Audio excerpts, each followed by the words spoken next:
Hello, this is Dr. Vaibhav Chavan. Today I am going to present a case of odontoid fracture. This is a preoperative CT scan of the 20-year-old male who had a history of fall from the bike, followed by weakness in both upper limb and lower limbs, and brisk reflexes. Power was 4/5 in both upper limbs and lower limbs. You can see the odontoid is fractured. This is tip of odontoid. This is body of odontoid. It is fracture line, and the fracture segment, the lower segment of the odontoid, is extending backwards into the canal, and it is causing compression on the cord. We have all on the axial section. You can on axial section you can see there is a odontoid fracture. We have also done a MRI. On MRI, it is clearly seen that there is a significant cord compression at the level of odontoid fracture. This is tip of the odontoid. This is the base of the odontoid. Base of the odontoid is retropulsed and it's compressing the cord. So after the MRI, we directly proceeded to the surgery. For the surgery, for preoperative planning, we had done a CT vertebral angiography. Now this is the CT vertebral angiography. We have done a 3D reconstruction. On the 3D reconstruction, you can see this is C1, this is C2. And the vertebral artery is located over here.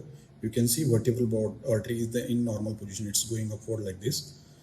On the left side also, vertebral artery can be seen over here. You can see this is C1, this is C2. Vertebral artery is in the normal position. So we have done a preoperative axial imaging also to know how much diameter screws to be put and what should be the length of the screws. So this is a CT reconstruction. You can see this is C2 vertebra. On C2 vertebra from posterior to anterior, length is 26 mm, and the diameter, maximum allowed diameter at the C2 is 5.2 mm. So I had put 3.5 mm screw and length was 22 mm. Now let's go back to the preoperative CT scan. Now my initial plan was to put a C1 lateral mass and C2 pedicle screw, but during the surgery, as I was trying to put the C1 lateral mass, this C1 vertebra along with the odontoid fracture, it was going anteriorly and it was compressing on the cord. So intraoperatively, I decided to change my plan. I put only C2 pedicle screw and I have done a fusion of occiput as well as C2.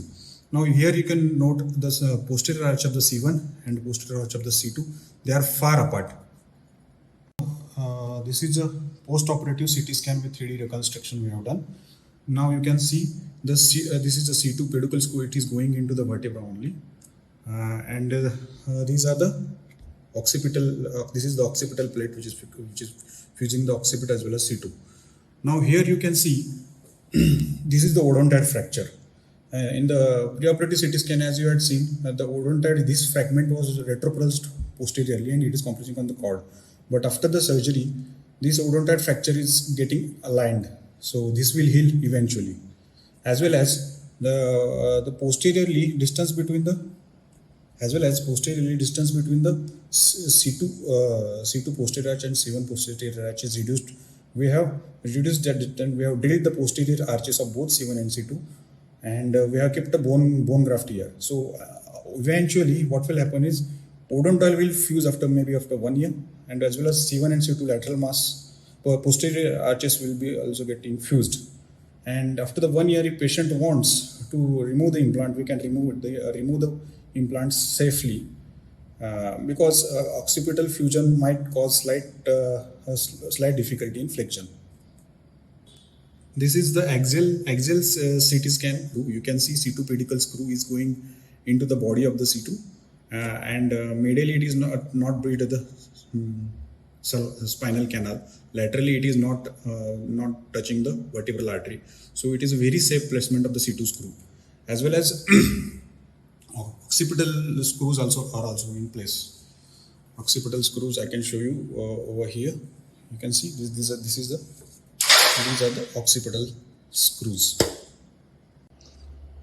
We have done a 3D reconstruction of the implant. We can see this reddish part is the implant, and this is C1, C2. In the lateral 3D reconstruction, you can see C2 screw is in the place, occipital plates, and C1 and C2 posterior arches are coming together, and odontoid fracture is reduced. Now this is a post-operative X-ray of this same patient. You can see this is a C1 pedicle screw. This is occipital plate, and the odontoid fracture fragments are coming together. So it's absolutely fused right now. This is the anterior posterior view. So after the surgery, patient is mobilized and his power has come back to 5/5. And he had a tibia fracture also, which was operated by Dr. Naikodi. Thank you very much. Thanks all.